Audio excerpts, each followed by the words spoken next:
पूज्य गुरुदेव के पाद प्रक्षालन करने का अवसर मिला है।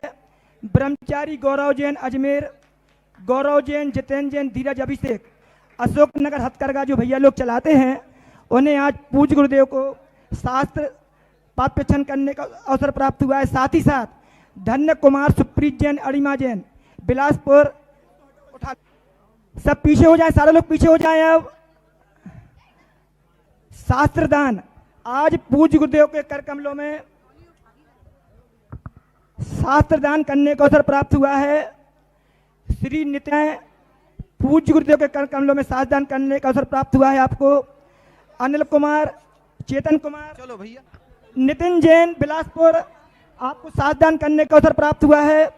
अनिल कुमार, चेतन कुमार, ऋषभ जैन, अतिशय जैन, आपको भी शास्त्रदान करने का अवसर प्राप्त हुआ है। संदीप, निधि जैन, बिलासपुर, आपको भी पूज्य गुरुदेव कर कमलों में शास्त्र भेंट करने का अवसर प्राप्त हुआ है। बिमला देवी, पाटनी एवं परिवार, अंगेली, बिलासपुर, आपको भी पूज्य गुरुदेव कर कमलों में शास्त्र भेंट करने का अवसर प्राप्त हुआ है। अरविंद जैन, सुषमा जैन, चमेली बाई, जबलपुर, आपको भी शास्त्रदान करने का अवसर प्राप्त हुआ है। जितेंद्र जैन, निशांत राजिम, आपको भी पूज्य गुरुदेव के कर कमलों में शास्त्रदान भेजते जाओ भैया के लोग, आपको भी शास्त्र भेंट करने का अवसर प्राप्त हुआ है। धर्मचंद्र, आलोक, बाकलीवाल, रायपुर, आपको भी पूज्य गुरुदेव के कर कमलों में शास्त्र भेंट करने का अवसर प्राप्त हुआ है। नाथूलाल, अशोक कुमार, संजय, अनुराग, अंजना जैन, आपको भी शास्त्र भेंट करने का अवसर प्राप्त हुआ है। आचार्य श्री जी के चरणों में हम झुका रहे अपना माथा, जिनके जीवन की हर चर्या बन पड़ी स्वयं ही नवगाथा, जिनके दर्शन को पा करके एक बाकी रन। ओम ह्रीम संत श्रोमणी आचार्य भगवान श्री विद्यासागर जी महामुनिंद्र अत्र अवतर अवतर अवतर संबोधित यहावनम आत्र तिष्ठ तिष्ठे ठाठा स्थापनम आत्र मम सन्नितो सन्निधिकरणम परिपुष्पांजलिम। सांसारिक विषयों में पढ़कर मैंने अपने को भरमाया, इस राग देश की विद्या सिंधु के जल कण से भव कालुष धोने, आना जाना मिट जाए मेरा यह बंध काटने। ओम ह्रीम संत श्रोमणी आचार्य भगवान श्री विद्यासागर जी महामुनिंद्राय सर्वेषां जन्म जरा मृत्यु विनाशनाय जलम निर्वपान्ति।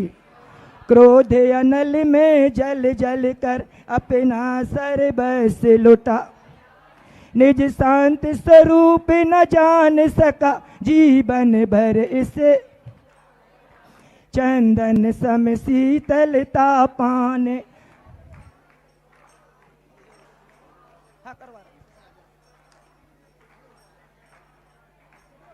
ओम ह्रीम संत श्रोमणी आचार्य भगवान श्री विद्यासागर जी महामुनिंद्राय सर्वेषां संसारता विनाशनाय चंदनम निर्वपामिति।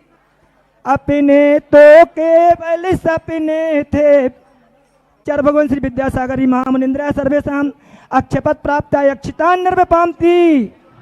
इस विषय भोग की मधुरापी में बना सदा से, तृष्णा को तृप्त करें जितनी उतनी बढ़ती।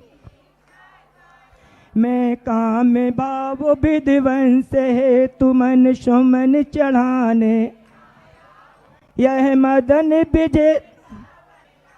ओम ह्रीम संत श्रोमणी आचार्य भगवान श्री विद्यासागर जी महामुनिंद्राय सर्वेषां काम वाण विध्वंसनाय पुष्पम निर्वपामति। समर्पित करके मैं तृष्णा की भूख मिटाऊं। ओम ह्रीम संत श्रोमणी आचार्य भगवान श्री विद्यासागर जी महामुनिंद्राय सर्वेषां क्षुधारोग विनाशनाय नैवेद्यम निर्वपामति। मोहांधकार से व्याकुल हो निज को नहीं मैंने, मैं राग देश में लिप्त रहा, इस हाथ रहा बस पछतान। यह दीप समर्पित है गुरु को इतना भोगा कि खुद को ही भोग बना डाला। साध्य और साधक का अंतर मैंने आज मिटा डाला। मैं चिदानंद में लीन रहूं, पूजा का यह फल पाना है, पाना जिसके द्वारा वह मिल बैठा मुझे ओम ह्रीं ठिकाना। संत श्रोमणी आचार्य भगवान श्री विद्यासागर जी महामुनिंद्राय सर्वेषां महामोक्ष फल प्राप्त है फलम निर्वपामिति। जग के वैभव को पा कर के निश दिन कैसाल मास रहा, चारों गतियों की ठोकर को खाने में ही अभ्यास रहा।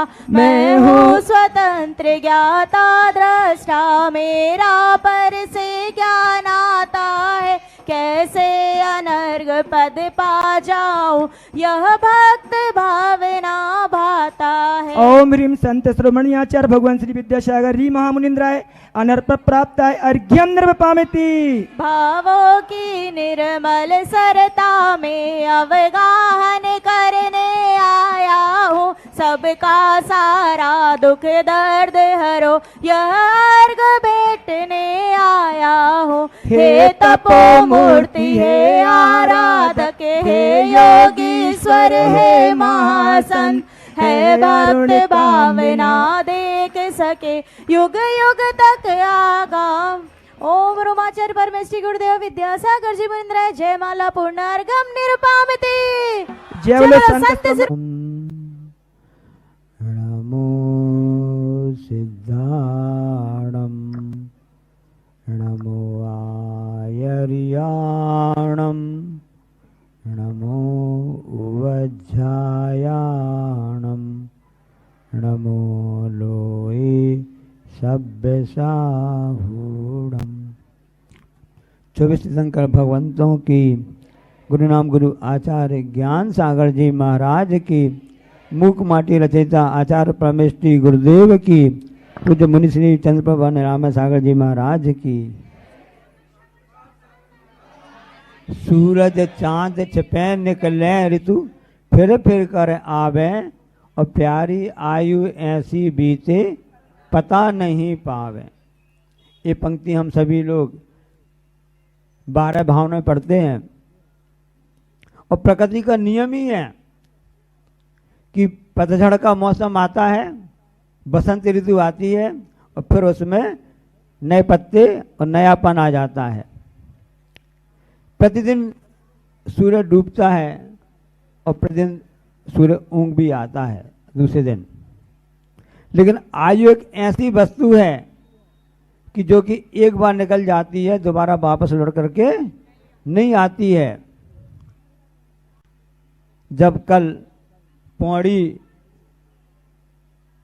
से बिहार हुआ शाम के समय, हम सब ने देखा होगा, एक बहुत 100-200 साल पुराना पीपल का वृक्ष था, आपने नजर पड़ी होगी, बहुत बड़ा वृक्ष था।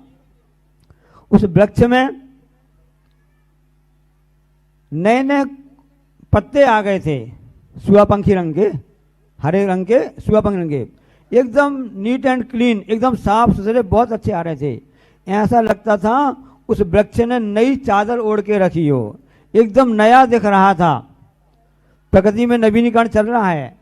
एक इंद्रिय जीव है, प्रकृति के द्वारा उसमें नयापन आ गया, और हम सब संघी पंचेंद्रीय जीव है।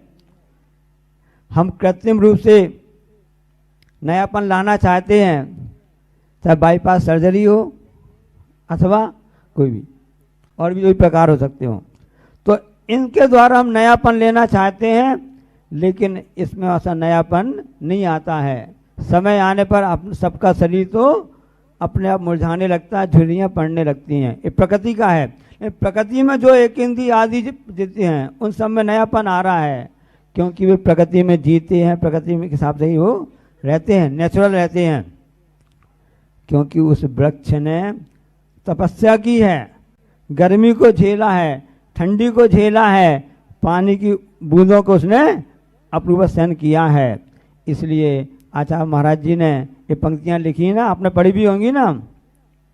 तन मिला तुम तब करो, करो कर्म का नाश, रवि से भी तेज है तुम में दिव्य प्रकाश। तन जो मिला है, उस वृक्ष ने तपस्या की, भलाई उसने पराश्रित होकर की, ये बात अलग है, लेकिन उसने उस प्रकृति के रूप में जिया, इसलिए नवीनीकरण को उसने प्राप्त किया। इस संगी पंचेंद्रिय होकर के भी 13 मनुष्य जो होते हैं एक कृत्रिम रूप में प्राप्त करना चाहते हैं, उस सत्य को प्राप्त, उस वस्तु स्वरूप को प्राप्त नहीं कर पाते हैं। तो वहाँ पर इसलिए साधु संत के लिए कहा गया है कि तपस्या करो। उपदेश दिया गुरु महाराज ने कि आपके लिए तन मिला है तो उसके लिए आप तपस्या करो, क्योंकि तपस्या के द्वारा ही कर्म की हानि, कर्म का नाश होता है। और जब कर्म नाश हो जाते हैं तो अपने आप दिव्य प्रकाश उत्पन्न हो सकता है, होता है। रवि शशि, रवि यानी सूर्य होता है, शशि यानी चंद्रमा होता है, इनमें जितना प्रकाश है उससे भी प्रकाश आप हो सकता है। इसलिए हम सब कहते हैं ना, केवल ज्ञान ज्योति की जय हो। ज्ञान को ज्योति का प्रतीक बनाया गया है कि जिस प्रकार से ज्योति में प्रकाश होता है उसी प्रकार से ज्ञान में ऐसा प्रकाश होता है जिसमें सब कुछ प्रकट होने लगता, दिखने लगता है। केवल ज्ञान एक ऐसी वस्तु होती है जिसमें संसार के सभी चार अचर, तीनों लोक के जितने भी वस्तुएं सब उसमें दिखाई देने लगते हैं, उसमें प्रतिभाषित होने लगते हैं। ऐसा वह प्रकाश है।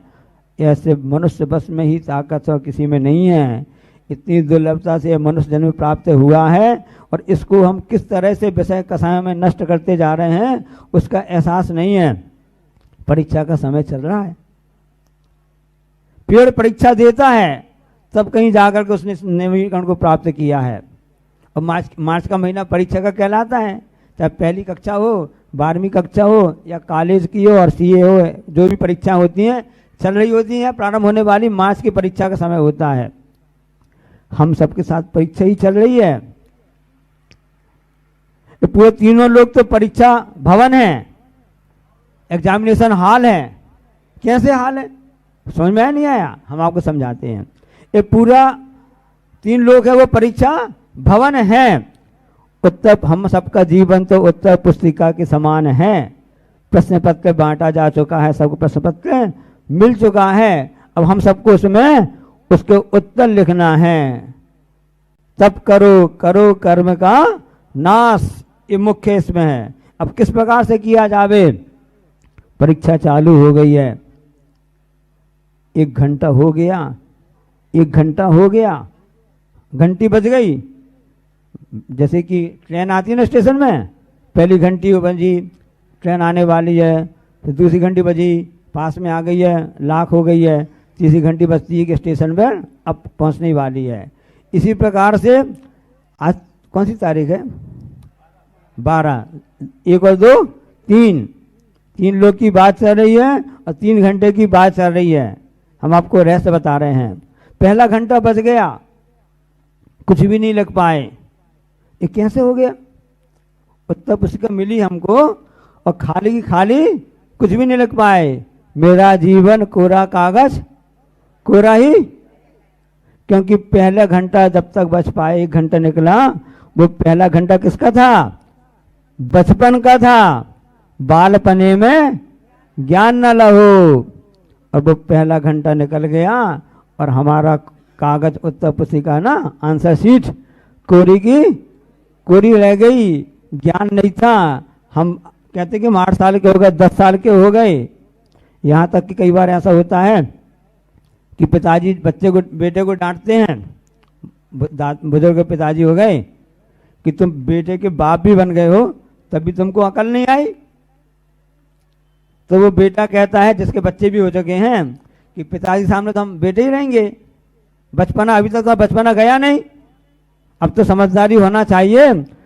तुम्हारी पत्नी भी आ गई, बेटे भी हो गए, सब बड़े बड़े हो गए हो। नहीं नहीं पिताजी, मैं तो आपके सामने बेटा हूँ, बचपना हूँ। तो ऐसा लंबा समय निकल गया बचपना में कि बालपने में ज्ञान ना लहो। ऐसा हम सबका 1 घंटा ऐसे ही निकल गया, ऐसा अनादिकाल से निकलता जा रहा है। क्योंकि परीक्षा आप दो, फेल हो या पास हो। यदि आप फेल हो गए तो उसी कक्षा में पढ़ना पड़ेगा और पास हो गए तो अगली कक्षा में जाना पड़ा। तो हम 84 गतियों में, 84 लाख है ना जितनी गतियां योनिया में, हम घूमते घूमते परीक्षा पेपर उसमें अप्रिय तो हो रहे हैं, परीक्षा में शामिल तो हो रहे हैं, हर बार फॉर्म भी भर रहे हैं और पूरी फीस भी जमा कर रहे हैं, लेकिन हम उसमें पूरा सही ढंग से उत्तर नहीं लिख पा रहे हैं। हम अगली कक्षा में नहीं जा पा रहे हैं तो हमारा वही स्थान वहीं का वहीं रह गया है। अब दूसरा घंटा भी बजने वाला है, बज ही गया है दूसरा घंटा। जवानी जिसको कहते हैं, जवानी कहते हैं ना, इसके लिए कहा गया ना, तरुण समय तरुणी न हो। हम उस समय हमारे पित्ते इतना बढ़ रहा था, हमको संसार की उठा बढ़क दिख रही थी, अपने स्वयं का अंदर का अनुभव ध्यान में नहीं आ रहा था कि हमारे अंदर क्या है, मेरा स्वरूप क्या है, मुझको कहाँ जाना है, मेरा लक्ष्य क्या है, इसको भूल गए। काफी हमारी जो थी पेज कोरा का कोरा रह गया। दूसरा घंटा भी बज गया। अब तीसरा घंटा अंतिम घंटा है, इसके बाद तो आपकी कॉपी छुड़ा ली जाएगी। क्या आप फेल होना चाहते हो क्या? कोई व्यक्ति फेल नहीं होना चाहता है, लिखना भी नहीं चाहता है। और आजकल तो मोबाइल का जमाना आ गया, क्या बताएं कि लिखना पढ़ना तो छूटे, राइटिंग वाला कम तो बंद ही हो गया है। सुनो देखो, सुनो देखो, जब परीक्षा में प्रश्न का उत्तर तो आता है, लिखने की प्रैक्टिस नहीं है, अभ्यास नहीं है। बिना अभ्यास के कुछ भी नहीं होता है। इसलिए बच्चों को कहना चाहते हैं, आज रविवार का दिन है, छुट्टी का दिन है, सभी जगह से यहाँ पर लोग आए हैं गुरुदेव के दर्शन करने, उनकी वाणी सुनने, उनके दर्शन करके करो कर्म की हानि। आप भी तपस्या करके आए हैं, इतनी चल करके आए हैं, रात भर चले हैं, इतनी गर्मी में आप सहन कर रहे हैं। महाराज जी हम भी तपस्या कर रहे हैं, हाँ ठीक, अच्छी भावना है, क्योंकि देव शास्त्र की भक्ति हमारे कर्म का नाश का कारण बनती है। गुरु की आराधना ही हमारे कर्म को नष्ट करके हमको आगे ले जाने वाली होती है। करो कर्म का नाश। आप भी तपस्या कर रहे हैं, तीसरा घंटा बजने वाला है, और उसके पहले हम जाग जाएं, समझ जाएं कि हमारी कापी कोरी ना रह जाए। और इस समय तो आचार्य महाराज जी ने अच्छी कृपा कर दिया, आशीर्वाद दे दिया कि तीसरा घंटा बजने वाला है, इसलिए कुछ लिख लो। आपको गोल्डन चांस दे दिया है, अमरकंटक पहुंच जाओ, पंच कल्याण प्रतिष्ठा में पहुंच जाओ, इंद्रनाड़ी बन जाओ और अपनी कॉपी में कुछ आपने लिख करके पास हो जाओ। कितना बढ़िया चांस दे दिया है। हाँ, श्री जी विराजमान करके पुण्य लाभ ले लो। कितना बड़ा अनुष्ठान आपके लिए दिया है कि ताकि कितने कृपालु होते हैं गुरु महाराज। कई सालों से कह रहे थे कमेटी वाले की वहाँ पूरा कंप्लीट तैयार हुआ है, अच्छा से आप पहुंच जाइए, आशीर्वाद देने कृपा करें। और जब चंद्रगिरी से बिहार हुआ तो सब पर कृपा हुई गुरुदेव को कि तीसरा घंटा बजने वाला है बुढ़ापे का, इनकी काफी अभी तक कोरी है, कभी कुछ ये लोग लिख तो लें। करुणावान होते हैं आचार्यों की वाणी करुणावान होती है, क्योंकि बिना करुणा कुछ भी नहीं होता है। प्रभु की दिव्य ध्वनि भी खिलती है, सिर्फ जीवों के कल्याण के लिए, हम सब भव्यों के पुण्य के कारण से ये सब प्रभु की वाणी खिलती है। हमारा पुण्य जागृत हुआ, यदि इसके बाद भी यदि हम सोते रहे तो सूर्य आके कुछ नहीं करेगा। सूर्य सबके घर में प्रतिदिन आता है, जागना तो खुद को पड़ेगा। सूरज जगाएगा आपको, सूरज तो आगे चले जाएंगे, ऐसे महान व्यक्तित्व आगे चले जाएंगे, हमको खुद जागना पड़ेगा। आपको गोल्डन चांस मिला है, स्वर्ण अवसर मिला है कि आप भी ऐसे मौके पर आकर के अपनी कॉपी में कुछ लिख लो, उसको भर लो। नहीं तीसरा घंटा बच जाएगा, कॉपी छुड़ा ली जाएगी। और हम फेल होना चाहते नहीं हैं, लिखना कुछ भी चाहते नहीं हैं, है ना। 1 मिनट की फुर्सत नहीं है, काम ढीला भर का भी नहीं है हमारे पास, काम ढीला भर का भी नहीं है और फुर्सत 1 मिनट की नहीं है। ये तो बहानेबाजी है। इसलिए इन सब बहानों को छोड़ करके अपने कर्मों को कैसे बहाएं नर्मदा नदी के जल में, क्योंकि अमरकंटक जहाँ से नर्मदा नदी उद्गम स्थल कहलाता है, तो अपने कर्मों को बहाने का गोल्डन चांस मिला है। इसलिए बहानाबाजी को छोड़ करके अपने कर्मों को बहाने का प्रयास करो और तीसरे घंटे में अपना कुछ लिख के चले जाओ, ताकि हमारा यह जीवन सार्थक हो जावे और हम ऐसे गुरु के चरणों में आकर के उनकी भक्ति आराधना करके अपना कल्याण कर सकें। इसी मंगल भावना के साथ में बोले अहिंसा परमो धर्म की। श्री विद्यासागर जी महामुनि राज की जय। नमोस्तु गुरु जी, नमोस्तु नमोस्तु नमोस्तु। ओम नमः सिद्धेभ्यः, ओम नमः सिद्धेभ्यः, ओम नमः सिद्धेभ्यः। अहिंसा परमो धर्म की आचार्य ज्ञान सागर मुनि महाराज की जय। प्रतिदिन चाहे वह प्रातःकाल हो चाहे वह संध्या काल,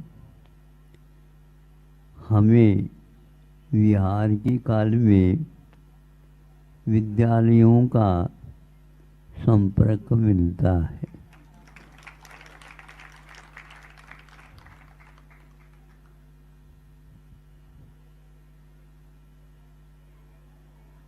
विद्यालय हमेशा हमेशा वीतराग रहते हैं। यहाँ पर शिक्षा दी जाती है जीवन की उन्नति की।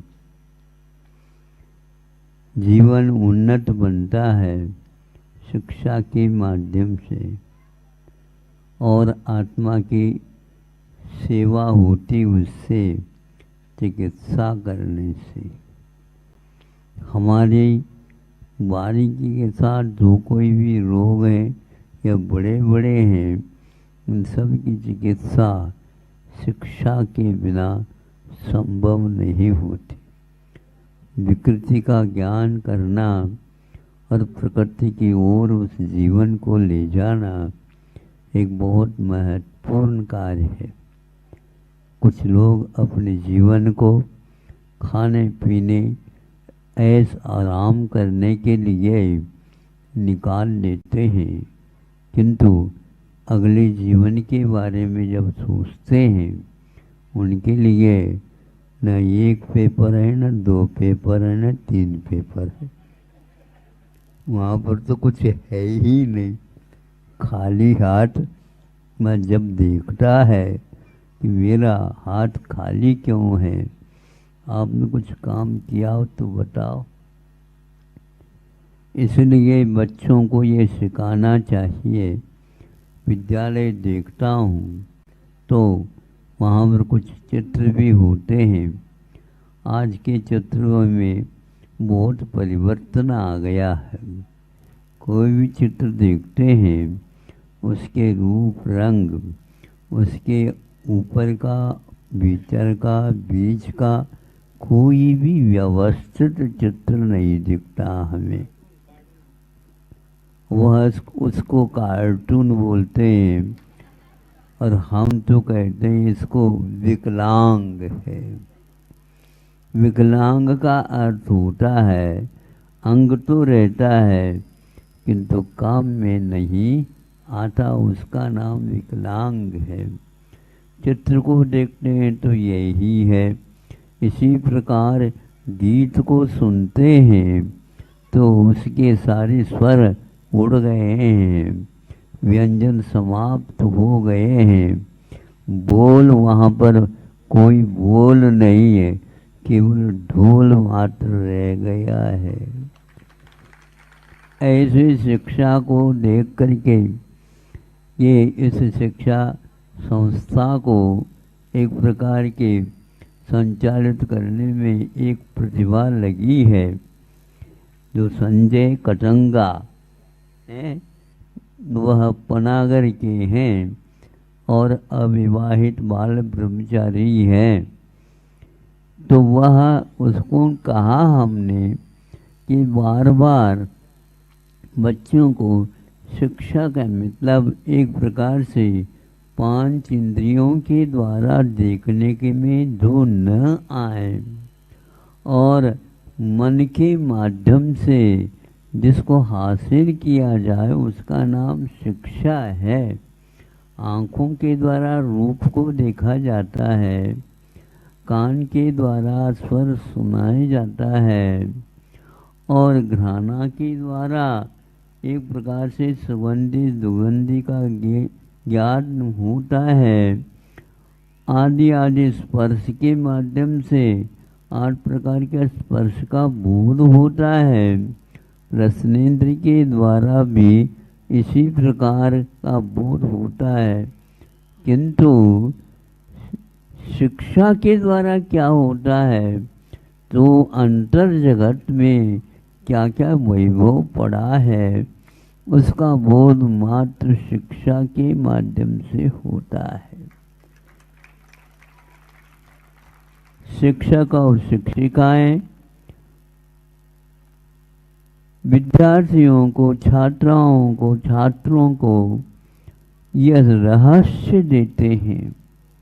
माता पिता छोटा से बड़ा कर दिया क्या, और कुछ नहीं, वो पौधा खड़ा हो गया, किंतु फूल करके जब आ जाता है तो उसका रहस्य खुलने लग जाता है। सूंघना रहस्य नहीं है, इसमें सुगंधी किसने डाली है। जीवन में शिक्षा के माध्यम से खुशबू आ जाती है। इसलिए इन सारे विद्यालयों को मैं देखता हूँ कि ये बहुत रहस्यपूर्ण है। वो एक विद्यालय में शाम के समय पर हम पहुँचे, प्रतिक्रमण किया और थोड़ी सी दीवार की ओर देखा। उन दीवारों के ऊपर बहुत सारे वाक्य लिखे गए हैं। उस पथिक की क्या परीक्षा, पथ में शूल न हो। उस पथिक की क्या परीक्षा, पथ में शूल न हो। उस नाविक की क्या परीक्षा, धारा प्रतिकूल न हो।